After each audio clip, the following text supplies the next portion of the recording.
Imagine a gray winter morning in Paris, January 21st, 1793.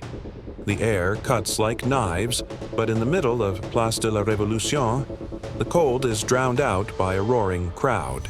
Tens of thousands pressed together, shouting, crying, laughing hysterically.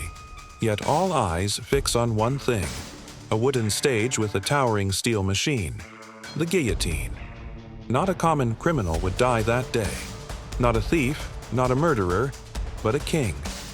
Louis XVI, ruler of France, a man once seen as God's shadow on earth. Now, just a terrified man with his neck bound to fate. When the blade falls, the king's head is severed, blood sprays, and the crowd erupts. In a split second, 1,000 years of monarchy crumble. The world is stunned. A republic is born from the blood of a king. But the great question remains: how could France, a land of art, palaces, and glittering dances, suddenly become an ocean of rage and blood? How could a people who once bowed before their king now cheer as his head rolled into a basket?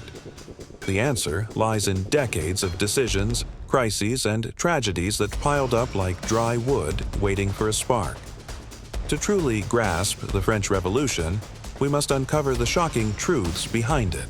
Truths that reveal why this was not just the fall of a kingdom, but an earthquake that shook the entire world.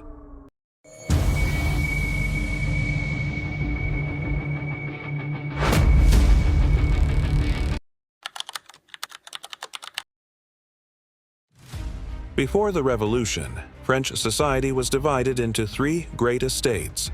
First estate, the clergy, cloaked in power and privilege. Second estate, the nobles, drowning in luxury. Third estate, everyone else, peasants, workers, merchants, even the starving poor of Paris. And the cruelest truth? Only the third estate paid taxes. Imagine, peasants with nothing forced to fund the nobles' endless banquets, while aristocrats and priests feasted on bread and wine without paying a single coin. The starving began to ask, was justice only for the nobles? This injustice was the spark that lit the fire.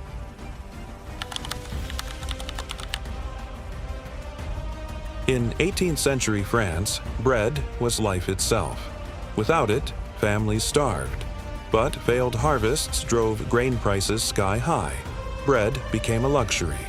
Parents faced a deadly choice: feed their children or watch them waste away. Then came the infamous words, "If they have no bread, let them eat cake." Did Queen Marie Antoinette really say this? Historians still debate it, but to the people, it didn't matter. The phrase became a symbol of the crown's cold indifference. Bread, the staff of life, had turned into the banner of rebellion.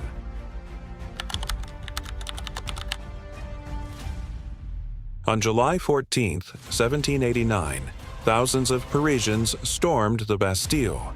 To outsiders, it was just an old fortress, but to the people, it was the very heart of tyranny. A prison where anyone could be thrown without trial at the king's whim. When the Bastille fell, it wasn't just stones that crumbled, it was fear itself.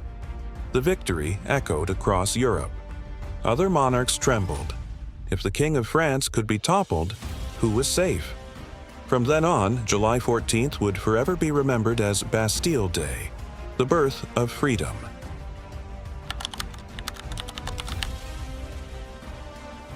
Louis XVI saw his throne slipping. Paris was no longer safe, so he tried to flee. One night, disguised, he and his family boarded a carriage, racing toward the border to rally foreign armies. But fate had other plans. In the small town of Varennes, someone recognized the king's face from a coin. The royal family was captured and dragged back to Paris in shame. For the people, this was betrayal. Louis was no longer a king. He was an enemy of the revolution.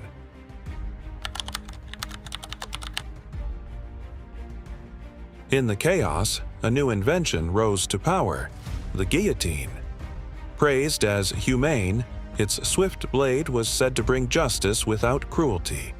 No torture, no slow suffering, just one decisive strike, but the blade was never satisfied. Nobles, priests, politicians, even ordinary citizens accused of treason, all fell beneath its steel. The guillotine became the grim symbol of equality. No one was above its reach. And among its victims, the most shocking was Louis XVI himself, a king executed by his own people.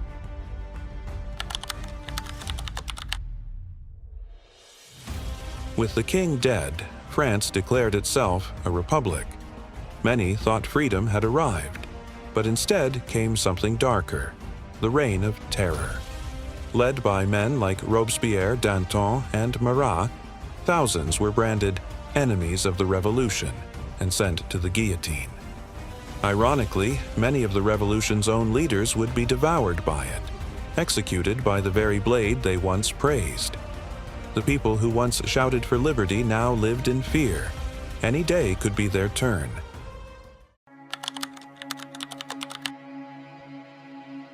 The greatest irony of the French Revolution?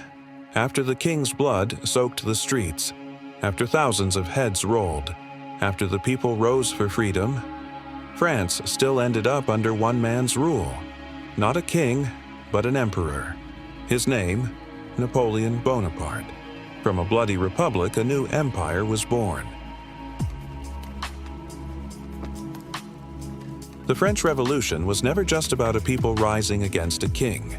It was a mirror of humanity's hunger for freedom and its weakness to turn freedom into tyranny.